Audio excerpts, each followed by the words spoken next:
con punto de vista. Aquí comienza Reunión de Pauta, con la conducción de Sebastián Aguirre.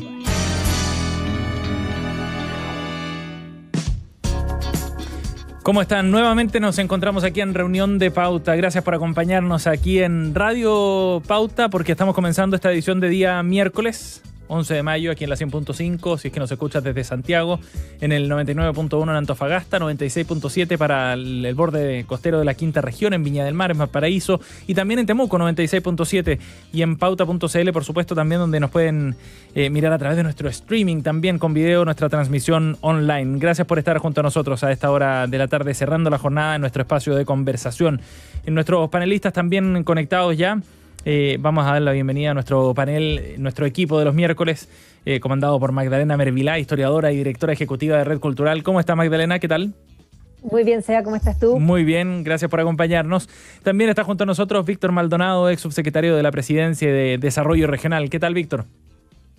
Buenas tardes, ¿cómo están todos y todas? Muy bien, ¿y tú? ¿Todo bien? Bien. Qué bueno. Con ánimo, como siempre, para comenzar nuestra conversación del día de hoy.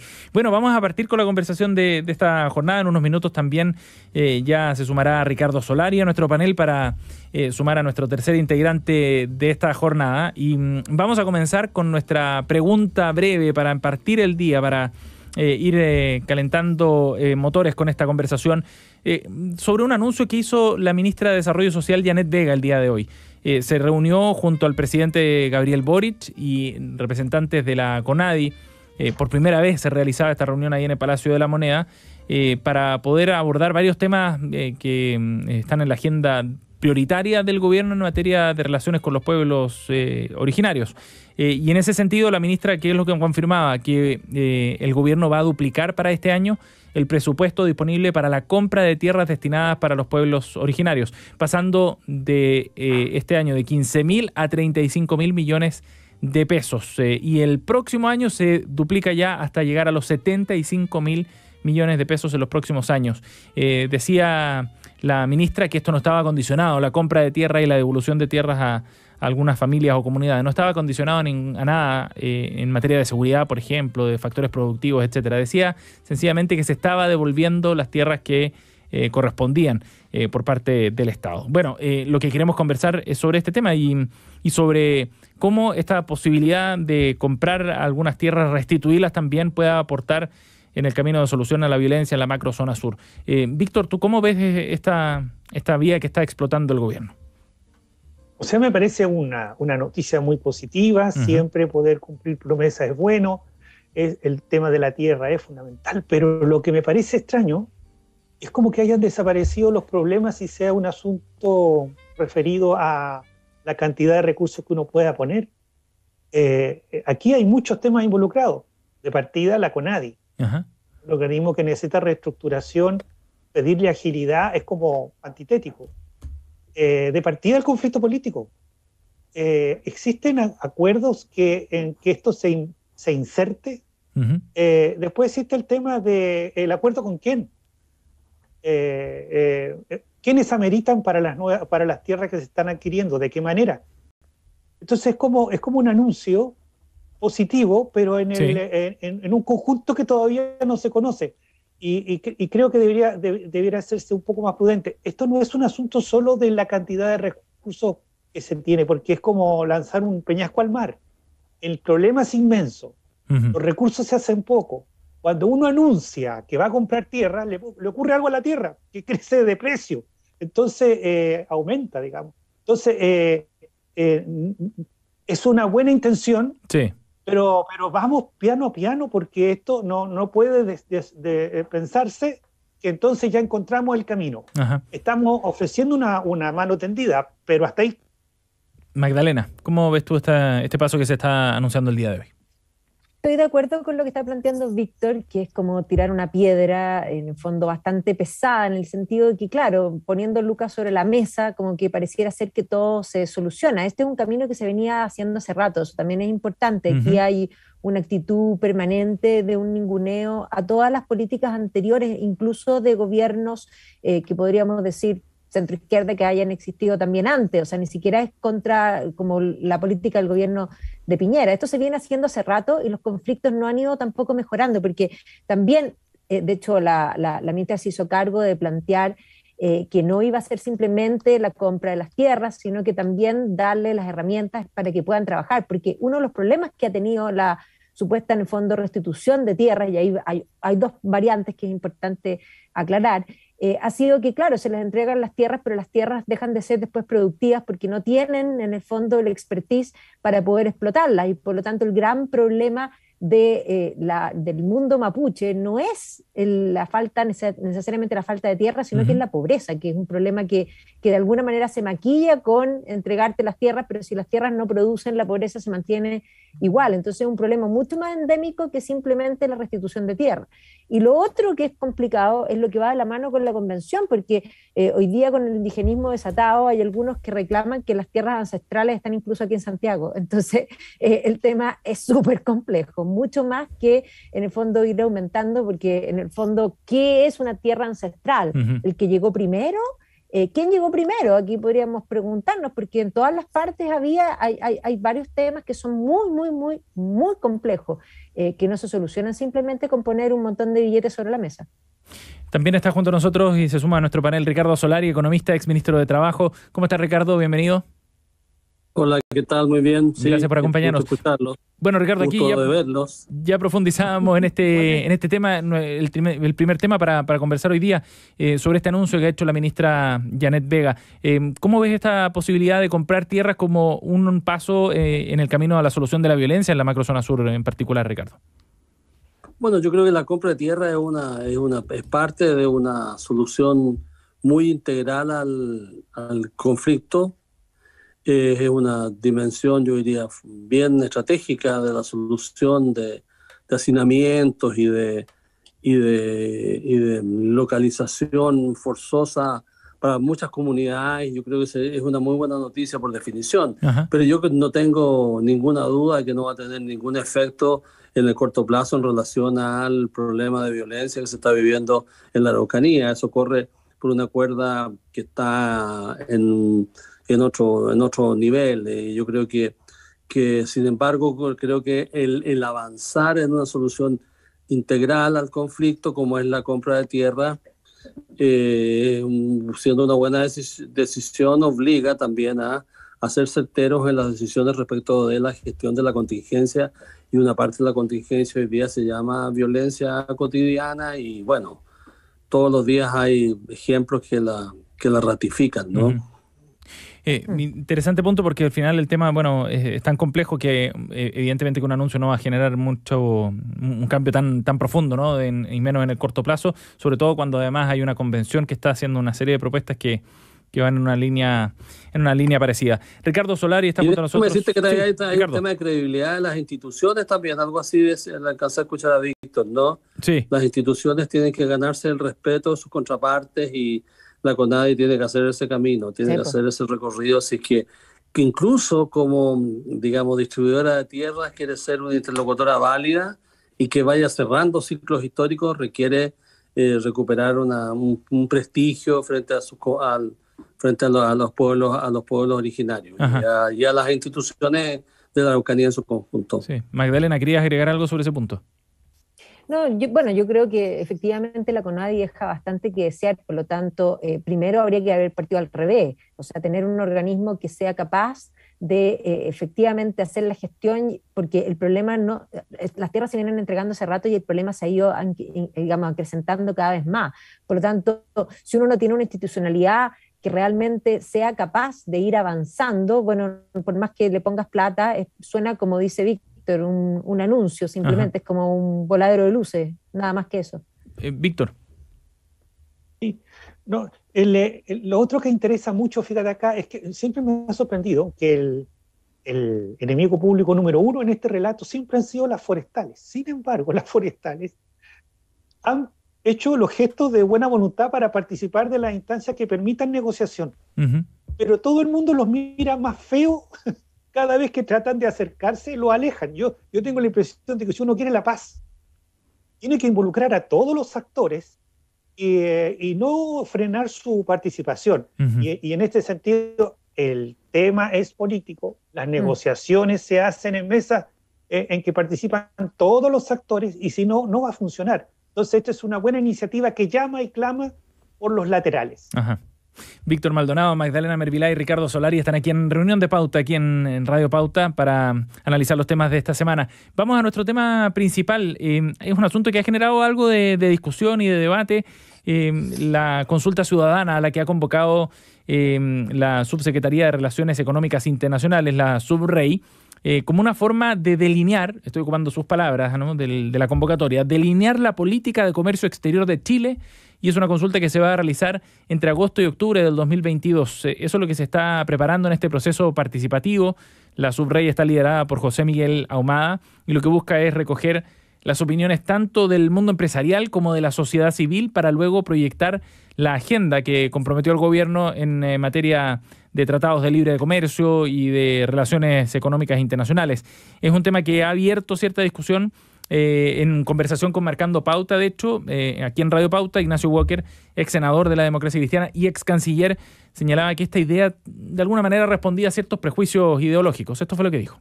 Tratados de libre comercio con Europa, con China, con Corea del Sur, con Japón, el P4.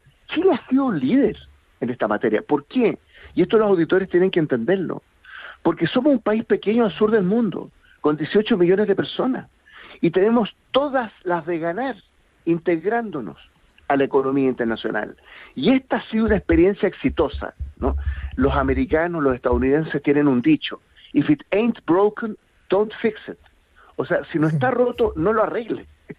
Si hay otras prioridades en el país. A mí me impresiona mucho la capacidad de este gobierno en 2 meses de inventarse conflictos nuevos. Me impresiona mucho. Bueno, lo que dice la convocatoria es que buscan dar legitimidad ciudadana a la política comercial y así generar certeza de largo plazo para los inversionistas. Y antes de dar la palabra a nuestros panelistas, esto tiene 2 hitos. Por una parte, lo que busca es identificar percepciones de parte de la ciudadanía, recibir propuestas y luego, en base a eso, ir diseñando una política comercial que contribuya a un desarrollo con mayores niveles de productividad, ecológicamente sustentable, inclusivo, equitativo. Esos son los 2 hitos y abrimos ahora la conversación junto a nuestros panelistas para entender qué es lo que está detrás de esta propuesta. Ricardo, ¿tú cómo lees esta propuesta? ¿Qué te parece además que se haga esta consulta? Mira, a mí me sorprendió bastante el titular, y luego, después de ver el titular, cómo transformar la política comercial, ¿ya?, exterior en una política que requiere instancia de participación ciudadana. Bueno, hice el siguiente recuerdo. Hay que acordarse de que en Boric 1, o sea, en Boric en primera vuelta, había una crítica y había un poco la decisión de revisar los tratados comerciales, ¿ya? Esta era la visión, ¿ya? En Boric 2 eso desapareció por básicamente 3 motivos. En primer lugar, hubo una conversación general entre distintos economistas que dijimos, mira, aquí nuestras contrapartes, cuando nosotros vayamos a revisar los tratados comerciales, nos van a decir encantados, o sea, aquí no hay ningún problema, por favor, o sea, el día que quieran, a la hora que quieran, nosotros revisamos los tratados comerciales. Pero no es evidente que eso vaya a ser para bien, ¿ya? Porque el país que negoció los tratados comerciales, yo tuve que ver con el de Tratado de Libre Comercio con América del Norte, en la dimensión laboral, es un país muy distinto al actual y nuestras contrapartes tienen en relación a Chile una relación muy distinta que la actual. O sea, no hay nada que nos lleve a pensar que renegociar tratados comerciales va a mejorar nuestra posición. A menos que, mi segundo punto es que tengamos un balance, una evaluación que diga, mire, con esto los tratados comerciales en general, en genérico y en particular nos ha ido mal. Y si nos ha ido mal, entonces, bueno, obviamente hay que no solo revisar, sino que algunos de ellos, todos ellos tienen cláusulas de denuncia muy simples, etcétera. Tú terminas con estos tratados comerciales, ¿ya? Sí. Ese es mi segundo punto. El primero es que no hay ninguna oportunidad, por definición, en abrir una conversación sobre un tratado comercial porque tienes contraparte. Segundo, tienes que tener una evaluación que en lo posible sea lo más sofisticada, digamos, en relación a todos los aspectos a los cuales se refería el tratado, que muchos de estos no se referían solo a temas de comercio, tenían que ver con bilateralidad, con temas de la movilidad de personas, con dimensiones culturales, etcétera, etcétera. Y lo tercero es decir lo siguiente, hay varias de estas, estuvo la semana pasada José Borrell acá, José Borrell es en simple el actual ministro de Relaciones Exteriores de la Unidad Europea, toca la casualidad que es un gran amigo de Chile, una persona que ha estado muchas veces en este país, y él dijo, muchachos, no se metan con nuestros tratados de asociación comercial porque vincular, coordinar a 27 países es algo imposible. Si ustedes proponen ese ejercicio, lo más probable es que esto termine siendo muy negativo para Chile, se lo dijo el presidente Boric, ¿ya? Entonces, la idea esta que está detrás de la participación, vuelvo al tema que nos convocabas, ¿no? Que esto de abrir esta conversación me parece muy razonable, sí, siempre que se haga sobre la base de los parámetros de la evaluación de cuál ha sido el efecto, el desempeño, la eficacia, el contenido, el valor, la creación de puestos de trabajo, etcétera, lo que hemos progresado, etcétera, con los tratados comerciales. Y ese hay algunas luces ahí, sí. Bien razonable. Uh-huh. Magdalena.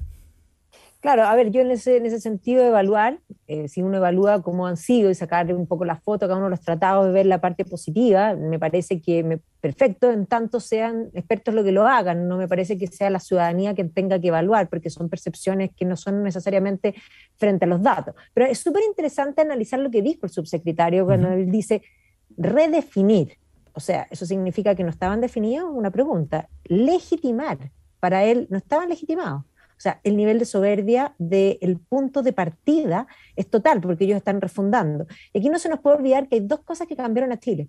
Uno es todo lo que fue el sistema de capitalización individual con la profundidad del mercado de capitales que se generó y la apertura del comercio internacional.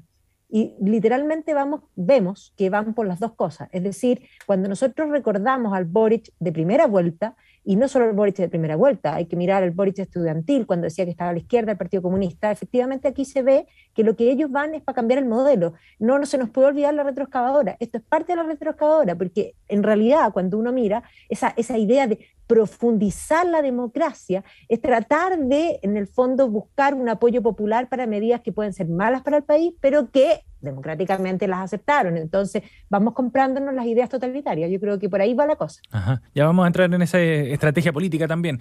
Víctor. Da la idea de que un gobierno corto no se puede dar el lujo de negociaciones largas, porque el tiempo no es infinito.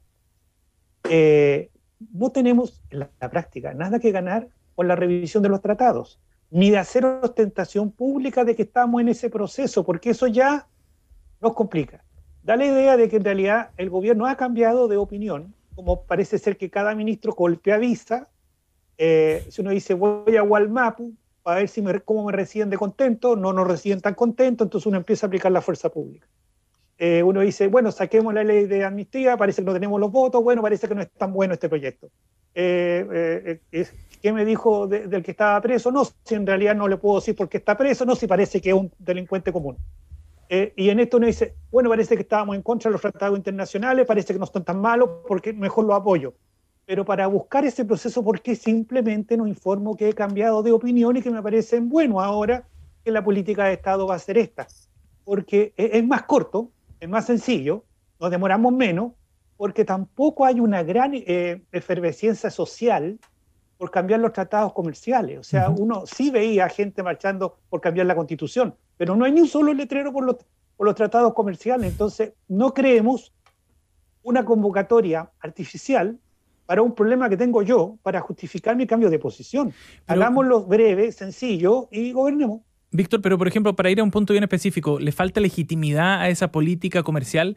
¿Requiere, si es que efectivamente faltara esa legitimidad, requiere pasar por una consulta ciudadana un tema como este? Porque, por ejemplo, la académica abogada Paz Zárate ha sido bien crítica de esta convocatoria, fundamentalmente porque pone en cuestión la legitimidad que tiene hoy día un proceso que fue largo, negociado, que pasó por el Congreso, además, etcétera. Pero es que no podemos cambiar la plantita de macetero. A nivel nacional nosotros teníamos una conversación, la izquierda la tiene en su interior, el Frente Amplio la tiene todavía más pequeña, y además en la campaña de primera vuelta, que también fue bastante distinta respecto a la segunda, tuvo su partitura. Perfecto. Otra cosa es la posición de Chile a nivel internacional y sus tratados. O sea, uno, si está en el poder, ya tiene que ejercerlo, y el problema que le genera en la cabeza su cambio de posición es de él. pero no es del país. Uno no puede hacer este traslado tan fácil, porque involucra a demasiada gente para algo que puedo resolver desde el inicio. Como digo yo, insisto, cada ministro lo está aprendiendo con el golpe, pero ¿para qué hacemos toda la vuelta? ¿Por qué no lo hacemos en sí? Ricardo. No, yo quería hacer un comentario. No, sí, yo creo que todo esto tiene que ver con el TPP-11, ¿ya? Sí. Se me olvidó decirlo en la introducción. Ajá. Porque yo tengo la sensación de que, avisados de que nuestras contrapartes no están en lo absoluto inquietos porque Chile vaya a pedir revisar sus tratados, no están disponibles, ¿ya? Cuando quieran, ¿ya?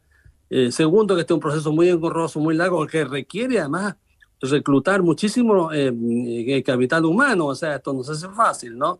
Pero lo que tenemos es que la presidenta Bachelet presentó al Congreso que es la vía de legitimidad que está establecida en la Constitución vigente y de acuerdo a lo que he visto en los borradores a la Constitución, digamos, propuesta, es el Congreso en donde se ve la legitimidad, digamos, donde se establece la legitimidad de estos tratados que son el Congreso con el presidente, son las contrapartes que gestionan esta dimensión de nuestra política exterior. Entonces, lo que sin embargo es que en el TPP está en el Congreso y tanto Boris Johnson en conversación con el presidente como la primera ministra de Nueva Zelanda le instaron al presidente Boric a hacerse parte del TPP, o sea, a cerrar y a concluir el proceso con la adhesión de Chile, ¿ya?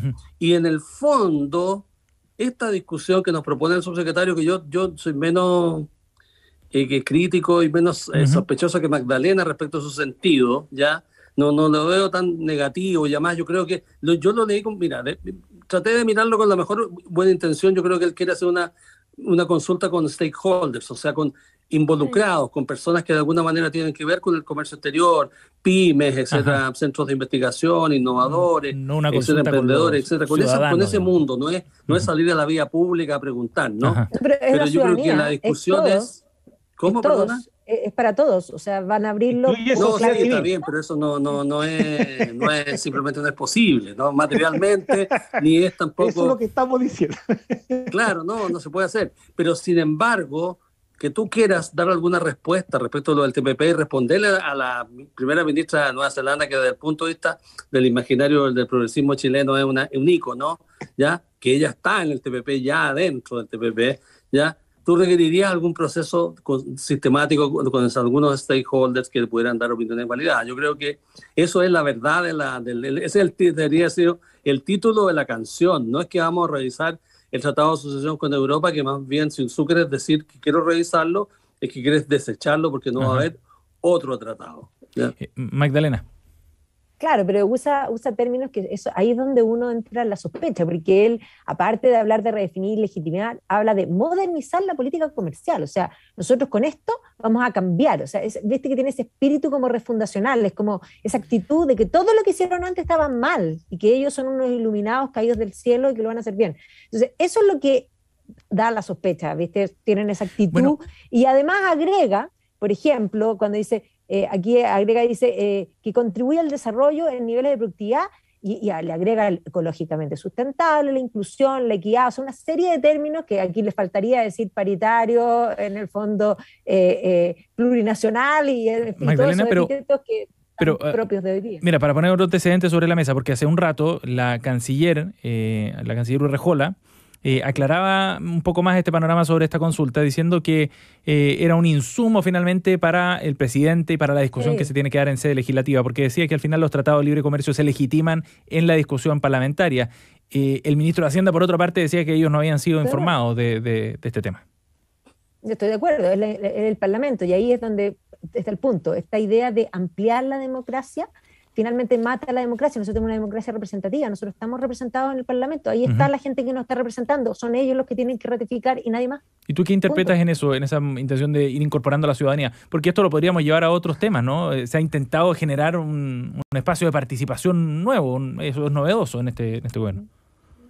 Bueno, cuando nosotros vemos lo que está pasando hoy día en la convención y hay algunos que dicen esto se va a aprobar por las buenas o por las malas, es lo que es ampliar en el fondo esta democracia que ellos llaman democráticos, que la gente quiere y si no lo quiere, lo va a querer.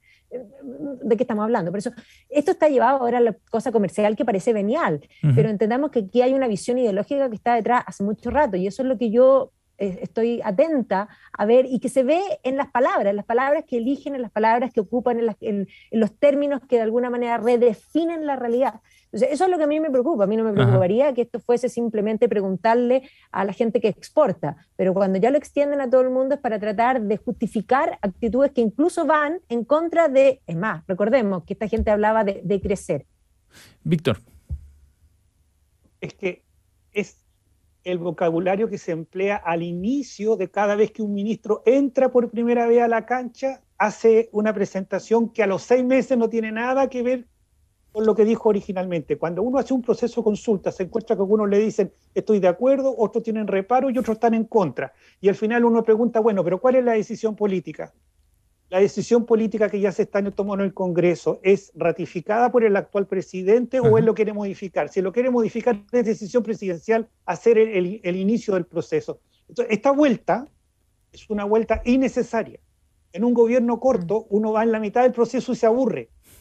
Lo único que puede uno estar seguro es que en 6 meses más va a haber una reinterpretación de lo que se quiso hacer con un proceso que ni siquiera partió bien. Víctor, ahora, ¿cuál es el problema que ves tú si es que esto se repite en otros temas, por ejemplo? Porque estamos hablando del caso particular de una consulta aplicada a este tema de la política exterior, ¿no? O la política comercial. Pero, ¿qué pasa si eso se va repitiendo en varios otros temas también, desde el punto de vista del desarrollo de la agenda, de ir avanzando en el programa? No se va a poder volver a repetir. Tal vez una cosa que desde Relaciones Exteriores se entienda que no lo estén captando mucho. Pero tenemos una agenda completamente copada con procesos de participativo en curso, uno de los cuales se llama cambio de constitución. El país no puede estar abocado a 4 temas distintos, sobre todo con este que es un tamaño elefante. Entonces, el gobierno es corto. Que estén en inicio no significa que cuando se empiece a dar cuenta ya va a haber pasado la mitad del proceso. Entonces, nosotros no podemos hacer todo lo que queremos para discutir, porque ya estamos en la discusión grande. Entonces, eso precisamente muestra, no vamos a decir que se está improvisando, sino que es el momento de la inspiración. Sí. Después viene el momento de como la de reflexión, que sería, parece que me equivoqué. Ricardo. No, mira, yo creo que a mí me parece que esto tiene que ver con el TPP, que va a haber una presión, digamos, legítima de nuestros socios comerciales en el área del Pacífico para que nosotros tomemos una definición. Ojo, no es que nos van a presionar, no somos tan importantes, no va a venir la quinta flota, no nadie, ¿no? Para que nosotros vamos, firman o no firman, ya no firman, quedan fuera, perfecto, vamos a perder algunas ventajas, etcétera. Ha sido muy demonizado el TPP, yo confieso que no soy experto en el TPP, pero confío en que el proceso que hizo el gobierno de la presidenta Bachelet para llegar finalmente a trasladarlo al Congreso y para que este hubiera sido aprobado en una de sus 2 cámaras, significa que es algo serio y sólido que, claro, podría tener eventualmente ajustes, pero bueno, si lo que se quiere es en el fondo definir aquella posición con algún grado de consulta, me parece razonable, pero sería bueno que se explicitara. Pero como política general y decir, mire, la política comercial de Chile en lo sucesivo ya va a ser parte de un proceso participativo, la verdad es que no tiene mucho sentido. Yo creo que no tiene mucho sentido aplicado a aquello. No es que la política comercial, la política exterior sea un tema de expertos, no, es un tema de que hay muchos grupos de interés, muchísimos grupos de interés, ¿ya? Por ejemplo, los sindicatos pueden ser claves, los gremios empresariales, etcétera, pero eso es otra lógica. Y ahí puede armar el subsecretario un consejo consultivo, armar una especie de instancia de evaluación de los procesos del pasado con sede académica. Tiene muchas opciones, ¿no? Sí. Pero esto, digamos, simplemente como un título vacío me parece que no es correcto. Y claro, concedo también el hecho de que él está debutando en un cargo público y obviamente esto muchas veces requiere ajustes en su desempeño. No lo mandaría a la hoguera por esto. Bueno, el propio subsecretario había dicho hace un tiempo a propósito de lo del TPP-11, ¿no? Hay que esperar lo que establezca la Convención Constitucional, dijo en el diario de la Universidad de Chile hace algunos días atrás, profundizando precisamente en este tema, ¿no? De cómo va a avanzar esa negociación. No hay que mandar a nadie a la hoguera, hay que hacer una consulta sobre la hoguera primero. Sí. Víctor Maldonado, Ricardo Solari y Magdalena Mervilá están junto a nosotros aquí en Reunión de Pauta. Nos vamos a un corte, nos separamos muy breve y volvemos de inmediato a las noticias coladas y la pauta que han armado nuestros panelistas para el día de hoy al regreso.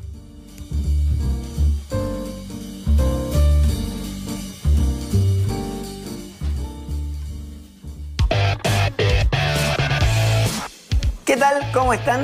Quiero invitarlos a que escuchen Pauta de Juego, un espacio donde analizamos y conversamos sobre el deporte nacional y el internacional.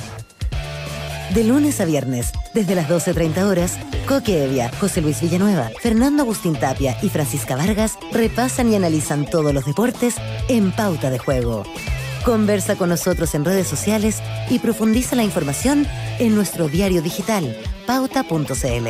Pauta, hablemos de verdad. Hola, soy Constanza López y quiero invitarlos a que se informen sobre el mundo de la construcción, el rol social de los empresarios, la relevancia de las regiones y todo lo que ocurre en la ciudad. Todos los sábados al mediodía, escucha Café de la Construcción. Conduce Constanza López. Conversa con nosotros en redes sociales y profundiza la información en nuestro diario digital, pauta.cl. Pauta, hablemos de verdad. Cada tarde, a partir de las 20 horas, Cristian Barnken nos invita a pasear con él y con sus invitados en su jardín.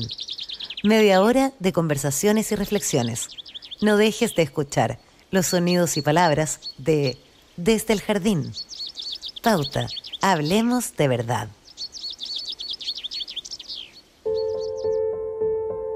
En Pauta, escucha, lee, sigue y vive las noticias. Conversemos de lo que realmente te interesa. Actualidad, negocios, cultura, deportes, ciencia, tendencias y más. Pauta, hablemos de verdad. Ya estamos de regreso. Escuchas Reunión de Pauta. Pauta 100.5. Estamos de vuelta aquí en Reunión de Pauta para recordar la efeméride de hoy, 11 de mayo, pero del año 1904, es la fecha en la que nació Salvador Dalí. Pintor, escultor, grabador, escenógrafo, escritor español también, protagonista y pieza fundamental del arte y la cultura en el siglo XX. Se le considera uno de los máximos representantes del surrealismo, y una de aquellas obras que son tan eclécticas que lo definen con su propio estilo es la de la persistencia del tiempo, como también se le dice el de los relojes blandos que se están derritiendo, y que se ha convertido quizás en una de las más reconocidas pinturas, entre muchas, de Salvador Dalí, a quien recordamos el día de hoy en su cumpleaños. Escuchas a Sebastián Aguirre en Reunión de Pauta. Pauta, hablemos de verdad. Y aquí en Reunión de Pauta seguimos adelante con la conversación de esta jornada con Víctor Maldonado, Magdalena Mervilá, Ricardo Solari nos acompañan el día de hoy, y vamos a las noticias coladas, la selección de temas que proponen nuestros panelistas para la conversación de hoy. Magdalena Mervilá nos invita a hablar de lo siguiente. Tras la petición del Colegio de Profesores, el gobierno ha confirmado que enviarán un proyecto de ley para suspender la evaluación docente este 2022, lo que fue confirmado, Magdalena, este martes por el ministro de Educación. Cuéntanos sobre el tema. No, esto ya parece como una broma, porque tanto que gritaban por una calidad de la educación, pero además la razón, dice, porque estresa.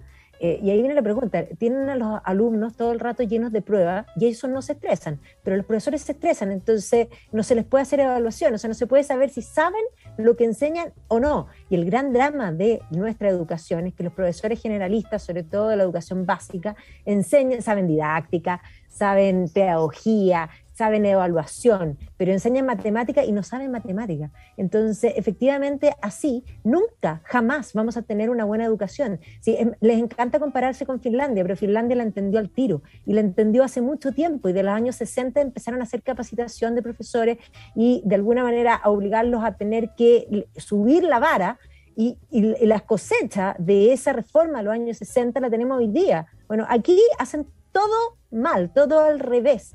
Y el colegio de profesores, o sea, no es que deja algo que desear, deja todo que desear, porque realmente, y además acusando que están estresados. A ver, en la pega, en la vida, todos estamos un poco estresados, y si no te da el ancho, bueno, sorry, no puedes, pero lo encuentro último. Pero, ¿qué señal crees tú que se está dando desde el gobierno cuando se decide suspender la prueba de evaluación docente, Magdalena? De que básicamente, si tú ya, porque ellos hablan de calidad de educación, y al final vamos a llegar a un punto en que ya no hicieron el CIMSE, no hicieron, o sea, nada se mide. Yo no digo que el CIMSE mida la calidad, el CIMSE mide simplemente si se pasaron los contenidos. Y ciertamente nosotros tenemos un montón de pruebas que tenían el nivel del absurdo, pero que los profesores no se quieran evaluar para mostrar que saben, es grave, porque al final se da cuenta que es mucho más importante, otra vez, lo ideológico, que realmente que los niños aprendan. O sea, se pone a los profesores por sobre los niños. Es más, aquí hay un punto. Si un profesor es malo, el estatuto docente es la cosa más perversa que le pasó a este país, porque si un profesor es malo, tú no lo puedes echar.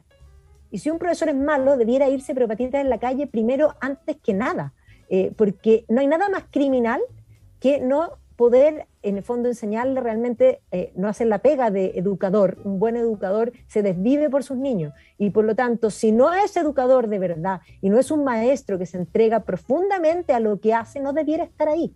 Entonces, ese es el problema, que aquí, en el fondo, no les interesa ni los niños, ni la educación. Víctor. Bueno, yo distinguiría entre el momento y lo permanente. Esto no sería una suspensión inédita, porque al entrar en pandemia también se suspendieron las actividades de evaluación por razones que nos parecían en ese momento obvias. A mí hay una cosa que me impresiona muchísimo como país, y es que el regreso a clases presenciales provocó una verdadera hecatombe en los colegios y en los liceos a lo largo del país, y es algo que no se nota porque está siendo analizado comuna a comuna y región a región. Pero la cantidad de actos de violencia que involucran a apoderados, profesores, alumnos, esto de que el día de hoy o ayer en Antofagasta han tenido que agacharse los niños por la balacera al lado, esto de que hay, de verdad, es una cosa que sorprende por lo inédito como una especie de reacción. Realmente cuando hay una situación muy anómala, y creo que no hemos salido de la pandemia, sino que estamos entrando en un proceso distinto en que normalidad y pandemia se están combinando de una manera muy especial, hacer ahora un proceso de evaluación, uno no sabría qué es lo que está evaluando. Esa es la impresión que me da. Que este momento no es un momento para la evaluación. Pero es distinto eso a lo que el colegio de profesores quiere, y es que el sistema de evaluación no exista. Ni ahora, ni después, ni nunca. Y eso sí que es de manera completamente incomprensible, porque todo el resto de nosotros está siendo permanentemente evaluado. O sea, uno puede decir, el presidente podría decir, oiga, ¿saben qué? Córtenla con la encuesta porque me estresó.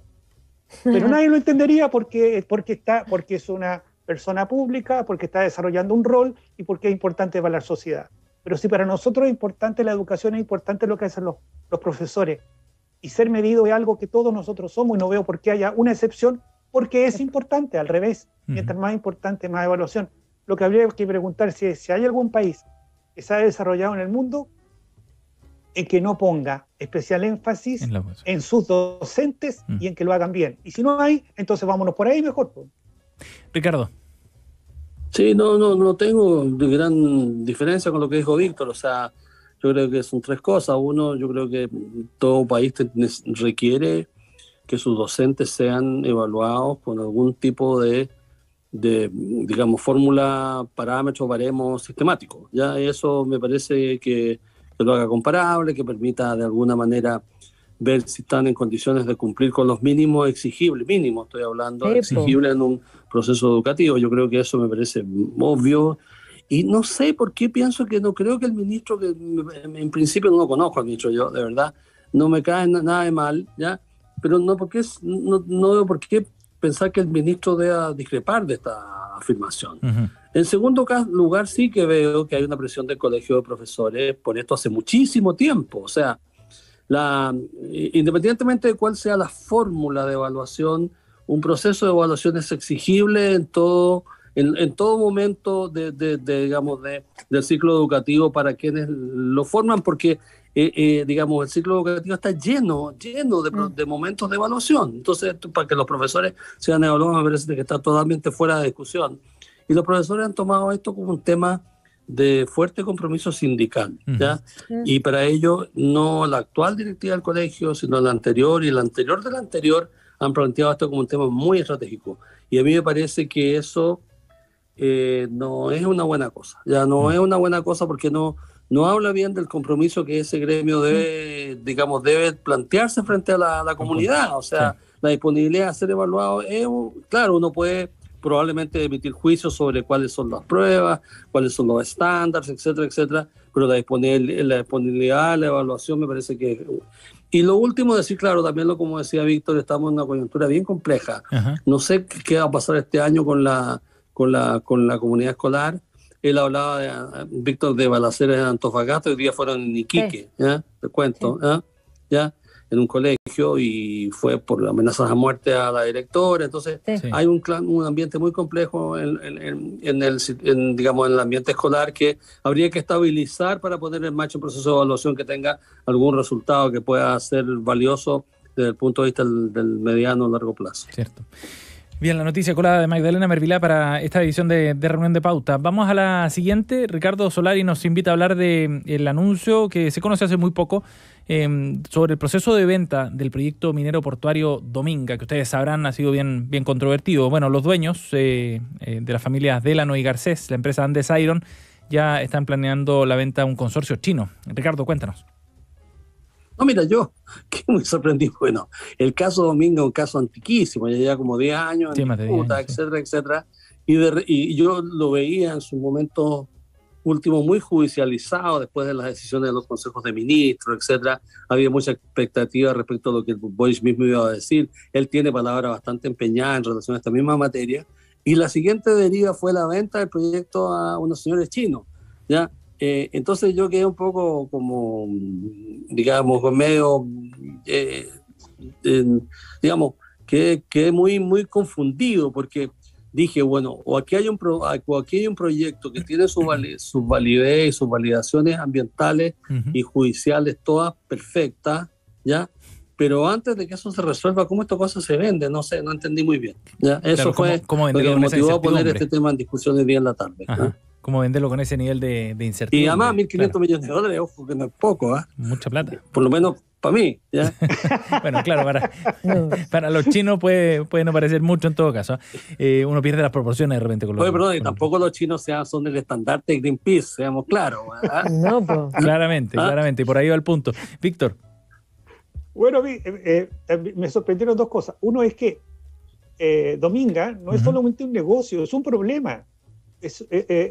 Uno se compra el problema junto con la discusión con la comunidad, un histórico proceso que ha atendido todo el país, un futuro no muy esplendoroso, y sin embargo, este país que se supone que estamos al borde de la catástrofe siempre, resulta de que para mucha gente, especialmente los chinos, no se tendrá demasiada paciencia, esto de la certeza jurídica parece que no le hace ningún problema, y se lo compran.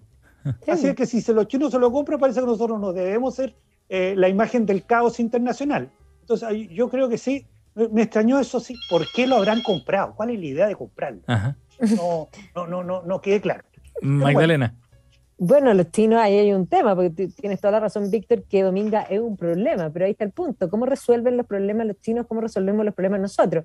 Los chinos no le preguntan mucho a la gente, ni les importa lo que la gente diga. Los chinos hacen. Es más, llegan a tu casa, entran y te hacen un PCR, no te preguntan, no te piden, no te nada. Entonces, entendamos que tal vez el modo chino, y es más, ideológicamente están bastante más cercanos, y ahí viene el punto. Si compran esto y no hay vuelo y no se hacen ola, entonces todo esto es pura ideología.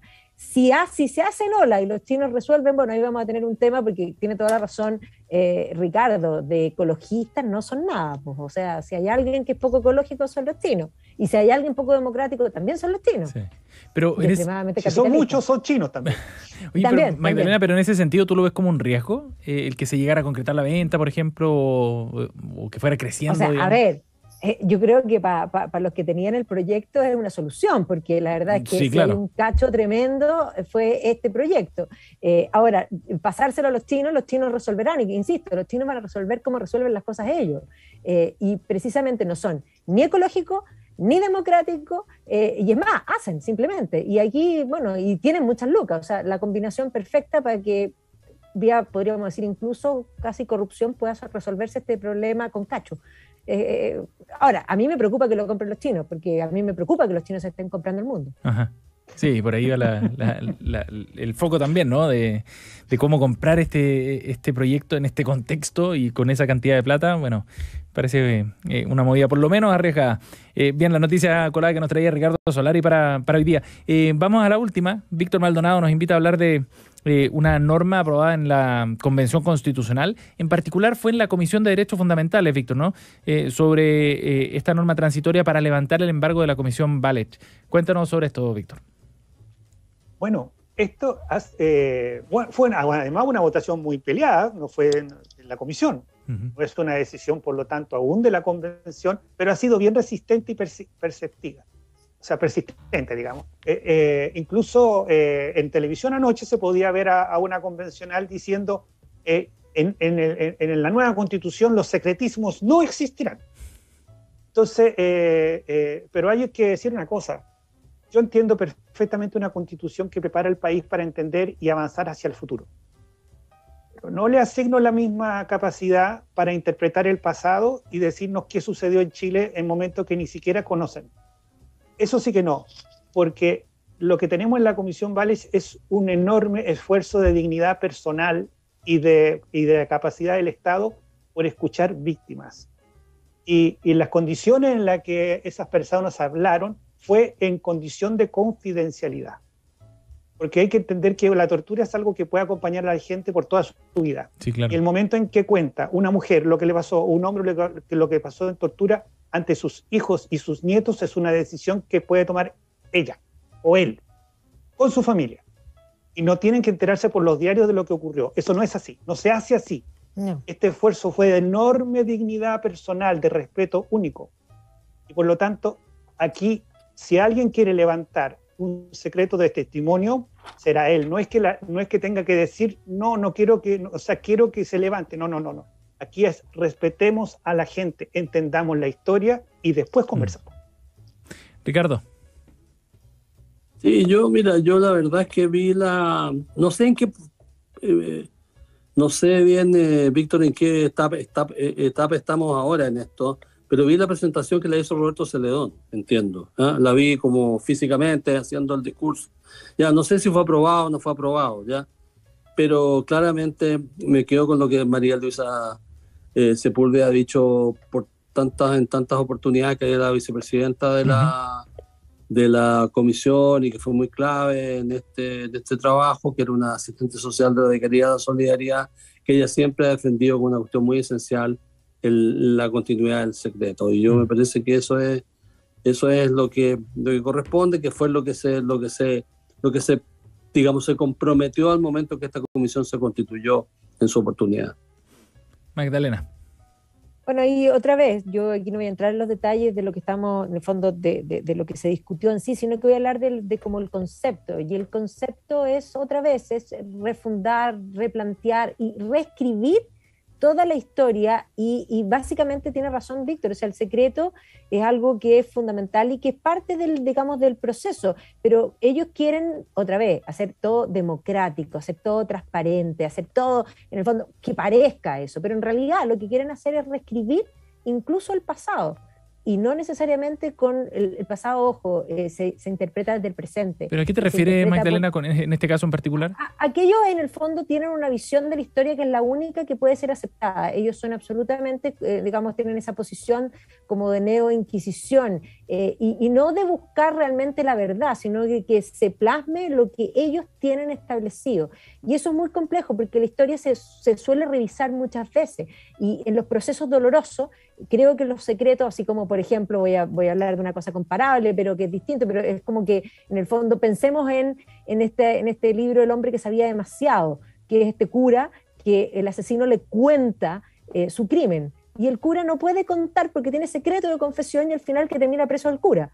Bueno, el secreto de confesión es algo que no puede ser violable, ¿ya? Y esto es equivalente, porque esto es un proceso de reparación, y ese es el camino que se buscó. Entonces, otra vez, la convención quiere refundar.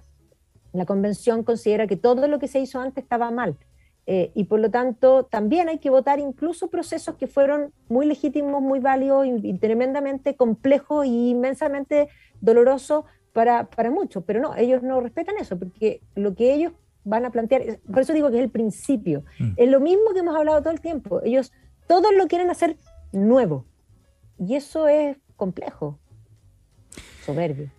Bien, la visión de Magdalena Mervilá, Ricardo Solari y de Víctor Maldonado. Escuchas Reunión de Pauta aquí en la 100.5 en este día miércoles. Estamos cerrando esta revisión de las noticias coladas y vamos a nuestro último segmento para ver los datos y recomendados que han traído nuestros panelistas también para el día de hoy. Víctor, ¿qué nos traes para hoy día? Yo estoy en la misma línea y lamentablemente tengo un clásico. O sea, no es algo que diga, ¡ay, lo acabo de leer! Porque no, sino que estos últimos acontecimientos me llevan a recomendar un libro maravilloso para los que quieran enamorarse de la historia y empezar a meterse, que se llama Momentos Estelares de la Humanidad, de Stefan Zweig. Tiene toda la historia más linda de la Tierra y sale la historia de la Marsellesa, que a mí me encanta. Porque sale que esta cuestión de la Marsellesa no fue creado por los marselleses ni en el sur de Francia, sino en el norte, no en el mar, sino frente a un río, frente a los ejércitos imperiales. Y ahí se le encargó a una persona que había escrito una vez un poema por ahí, y en una noche, cansadísimo, llega a la casa o a la guardilla, escribe. Al otro día no sabía si era sueño o no, ahí estaba escrita la canción. Se la llevan porque se la habían encargado para una marcha militar. Y estaba toda la Revolución Francesa ahí condensada. Se olvidan, pasa el paseo, se olvida, nadie más, pero alguien lo había escrito. O sea, con música y todo, había quedado en unos papeles. Viajaron hacia el sur. Y cuando marcha al sur, hacia París, para desfilar ante toda Francia, van cantando la canción. Y todos dijeron, ¿quiénes están cantando? Son los marselleses. Y ahí quedó como la marsellesa, de lo cual se saca una cosa muy linda. Mira. La canción no es el del que la escribe, es el del que la canta. Claro. Sí. Y ahí quedó, y es todo este libro, uno empieza a decir, quiero más, quiero saber más. Y entonces saber la historia, lo saca uno de la historieta y lo mete en la grande, que parece que algo que todos teníamos que recordar. El respeto de la historia, el respeto de lo humano. Sí. Qué buen análisis. Y el nombre, ¿no? Tremendo nombre del libro. Momentos Estelares de la Humanidad, el recomendado de Víctor Maldonado para hoy día. Magdalena. Yo traje algo, nada que ver, se van a sorprender que no es muy propio mío, pero hoy día traje unas hamburguesas que se van a morir. Y que no son hamburguesas de que estén preparadas, no, estas son para que las compre usted congeladas y las haga a la parrilla y quede, pero así como Dios, realmente. Mira, hay un sitio web que se llama Buen Chef, y en Buen Chef, cuando uno entra a Vacuno, están hamburguesas artesanales. Y ahí hay, en el fondo, de 140, 150 y 200 gramos. Bueno, la que yo recomiendo es la de 200 gramos porque, o sea, es decir, las hamburguesas más buenas de esas que uno compra en los restaurantes así como americanos, que uno dice, pero estas hamburguesas no hay acá. Sí, sí hay. Y en buenchef.cl se las súper recomiendo porque yo he quedado, pero como reina con esas hamburguesas. Así que no se las pierdan. Mira, qué buena recomendación. Bien. Me gustó para salir de lo habitual también. Hamburguesas artesanales, ahí está en el sitio buenchef.cl si quieren revisar ahí el catálogo que se ve bien nutrido además con otros productos. Ricardo. Sí, para cambiar también, ya. Bueno, esto es una semana muy dedicada en el mundo de Andy Warhol, ¿no? Andy Warhol se acaba de vender una de sus obras en $200 millones, que es una obra, un retrato de Marilyn Monroe, ¿ya? Que cuando él lo hizo, probablemente esto no costaba nada, ¿ya? Pero entonces está muy famoso Warhol, entonces yo quería hacer dos sugerencias que son accesibles sobre Warhol. Están los diarios de Andy Warhol en Netflix, si alguien quiere verlo, ya puede mirarlo y es una muy buena aproximación al personaje. Pero hay una cosa todavía más hermosa, que más compleja, porque está en una plataforma que se llama Movie. Si ustedes no la tienen, no es cara Movie, pero yo la súper recomiendo, donde dos músicos le hacen un homenaje a Warhol en su oportunidad. La historia es la siguiente. Warhol, entre muchas de las infinitas cosas que hacía, porque él hizo cine, hizo plástica, hizo performance, hizo fiestas, y fue productor musical de una gran banda que se llama Velvet Underground. Sí. Velvet Underground es una gran banda. Tremenda. Y él la produjo y sus dos principales estrellas terminaron muy peleados con Warhol. ¿Sí? Porque Warhol era una persona que no era en carácter, para lo que hizo y en su época, tan fácil, ¿no? Esto se llama Lou Reed y John Cale, ¿ya? Sí. Y a su vez John Cale y Lou Reed estaban peleados entre ellos, entonces se encontraron en el funeral de Warhol. El funeral de Warhol fue un momento muy triste, porque correspondió a esos tristes años en donde el SIDA estaba liquidando una inmensa comunidad de creadores. Cierto. En todo el mundo y en particular en Nueva York, que era la tierra en donde se había establecido, Manhattan, donde se había establecido Warhol. Y eso está ahí, se llama... Uno son los diarios, los que están en Netflix, y esto que estoy describiendo, que es esta música de John Cale y de Lou Reed, que fue hecha después del funeral y expresamente para un espectáculo de una sola vez, ya se llama Songs for Drella, que era el nombre que ambos, Lou Reed y John Cale, le daban a este personaje. Así que, bueno, este es el artista más caro del mundo hoy día, esta semana. Claro. Bueno, ya la próxima será otro, pero por eso doy esta cita. Muy buenas recomendaciones, con material además extra para visitar. Movie es una muy buena plataforma, tiene un contenido completamente distinto al del resto de las plataformas de streaming, una selección de cinearte, enfocado en el cinearte muy interesante también. Lo recomendado de Ricardo Solari. Buenas recomendaciones, me gustó porque fue bien diverso además. Ricardo, Magdalena Mervilay y Víctor Maldonado nos han acompañado el día de hoy. A los tres, muchas gracias por estar con nosotros hoy día. Que estén muy bien. Bueno, gracias, hasta la próxima. Chao. Luego, que estén muy bien. Chao. Gracias por acompañarnos aquí en la 100.5. Estamos cerrando reunión de pauta, pero no se vayan. En unos minutos ya va a estar junto a ustedes Cristian Barken desde el Jardín, conversando hoy con el economista Noam Titelman sobre la travesía del Frente Amplio, un conglomerado que él en su momento como líder estudiantil también ayudó a fundar. La conversación a continuación aquí en la 100.5. Que estén muy bien. Hasta mañana. Acabas de escuchar una hora de conversación y análisis con punto de vista.